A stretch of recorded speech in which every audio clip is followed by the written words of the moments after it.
le nombre de vélos impliqués dans un incident de la route est en nette augmentation. C'est une hausse considérable. Les accidents en deux roues ont augmenté de 40% à Paris. De plus en plus de cyclistes se sentant en insécurité sur la route.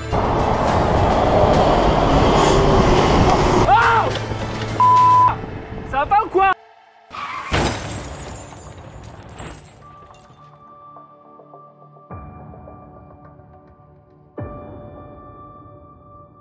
Eh bien, bonjour à tous.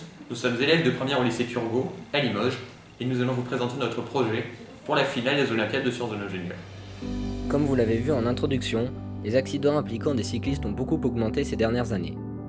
Nous avons donc cherché avec ce projet à améliorer la sécurité globale des cyclistes sur la route. Afin de répondre au mieux à cette mission, nous sommes partis d'un système déjà préexistant, l'écarteur de danger. Ce n'est rien d'autre qu'une petite pièce en plastique fixée sur le côté des vélos. Ce système étant plutôt simple et perfectible, nous avons choisi de tenter de l'améliorer pour garantir une meilleure sécurité des cyclistes. Nous avons donc automatisé et grandement amélioré ce système en ajoutant un déploiement automatique que peut actionner le cycliste. Cela permet de dissuader les automobilistes de frôler les cyclistes en doublant.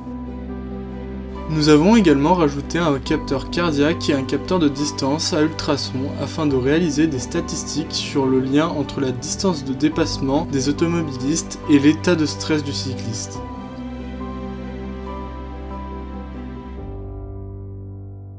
Une fois les idées mises au propre, les tâches réparties et les exigences définies grâce à des diagrammes SysML, comme la précision des capteurs, la vitesse de déploiement ou encore les dimensions des pièces, nous avons pu commencer les simulations et les modélisations afin d'anticiper les comportements de nos pièces, capteurs et servomoteurs.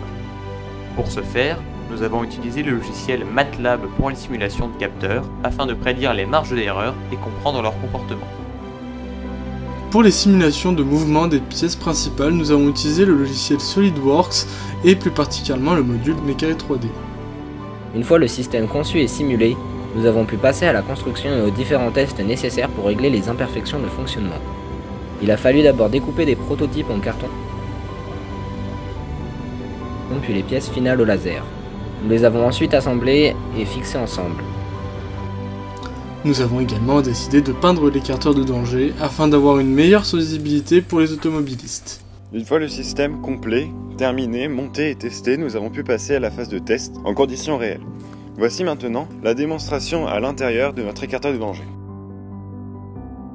Une fois le programme allumé, nous pouvons voir que la première pression sur le bouton déploie l'écarteur de danger en position 1 de 40 cm, puis en position 2 complètement déployé de 1 m, et enfin l'écarteur de danger se replie.